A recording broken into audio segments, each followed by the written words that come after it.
Hey, welcome back. This is the Mind Gym video 3 on focus. I'm Matt Jaxis, founder of Ultimine Life Coaching, and it's good to see you again. Or if this is your first time, thanks for checking us out. If you haven't already seen video 1 and video 2 on focus, I would recommend you go check it out. Just a quick recap, it's worth going over what we did there, is video 1 we talked about the practice of catching your thoughts and your attention when it drifts off from the task at hand, and just noticing when this happens. Just the act of catching it while it's wandering away is something that most people really never get all that good at. And when you get in that habit, you literally rewire your brain to send off an alarm every time you start drifting away from your chosen focal point. So it's super useful even though it's super simple. Video 2, we then talked about the next step, which was gently guiding your attention back to where you want it to be, the task at hand. You caught it, now you're going to gently, without judging, that's the key, we don't want to get all bummed out at ourselves, that only creates more negativity, guide it back on task. It's 2 simple steps. Now before we go into video number 3, the next step, I actually want to go back and tell you about this little cool tool that I've been playing around with for a while. It's a clicker counter. You click it, it counts. Pretty simple. I'm sure you've seen these things at fairs or concerts. So I gave a client of mine a couple weeks ago who's going through some issues with anxiety as a challenge to try to pinpoint where it was coming from. I asked him to catch himself when he was drifting into these thoughts of anxiety and literally get a counter and click it every time he noticed these thoughts, anxious thoughts coming on.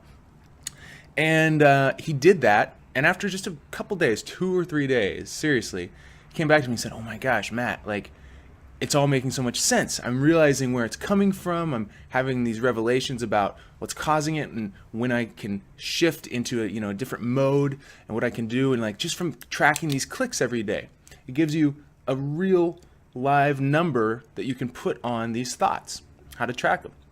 So I was like, that's amazing. And I got one for a couple bucks off a supply store, and I've been playing with it too, and I've been playing with it in a lot of ways, but right now I want to tell you about how I use it to keep focus.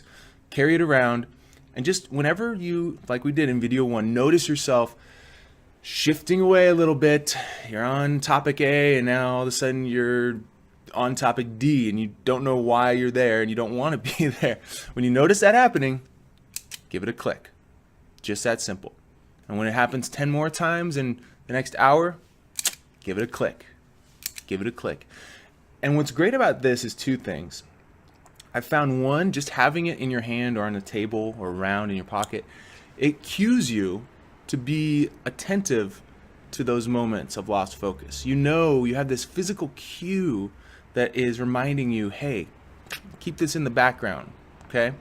Secondly, and more powerful even, is, it literally tracks it. It gives you a number at the end of the day or whatever your period is. You can say, wow, like I had 32 moments where I was able to catch myself losing focus. That's cool. 32 moments where I did a rep, in my mind, got a little bit stronger, wired my brain to catch my attention leaving me. So you can actually track your progress. So go get one of these. It's so cool. And we're going to be playing around with it in a lot of other ways. But let's move on to the topic for today, which again is based on focus. And let's start like this.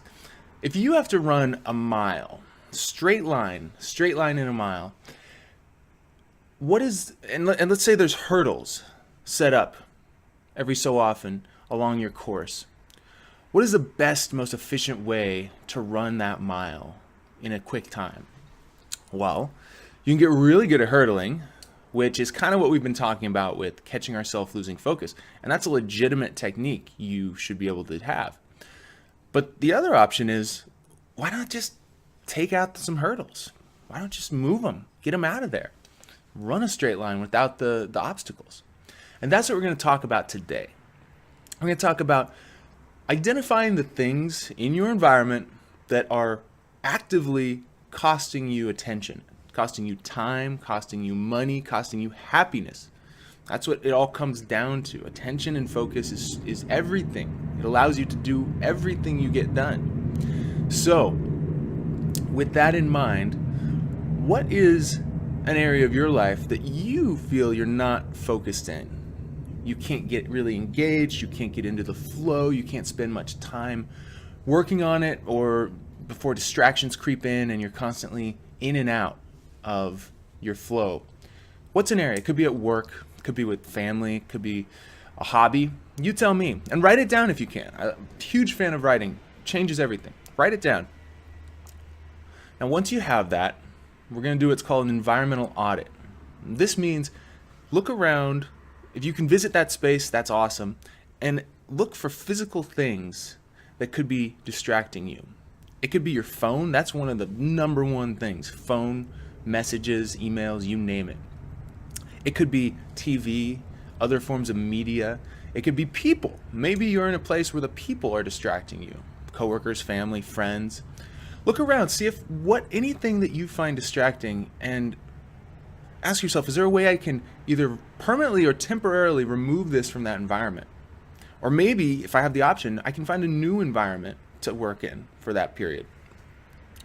Because all these things we don't even realize often, because a lot of them are small. We think we know big distraction. If you have a foghorn going off in your ear while you're trying to do math, yeah, you're probably going to realize this isn't working. I need to turn that thing off or get far away. But when you have 100 little tiny foghorns, so to speak, nagging at you on and off, you don't notice necessarily their effect, but it's real.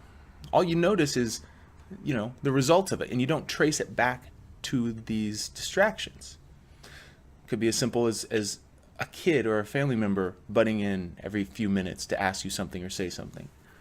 It could be, again, phone alerts. Could be an image, a fun thing that you leave out that you just can't help but, engaging with that instead of this. So do an environmental audit. See what the hurdles are that you can take out of your environment.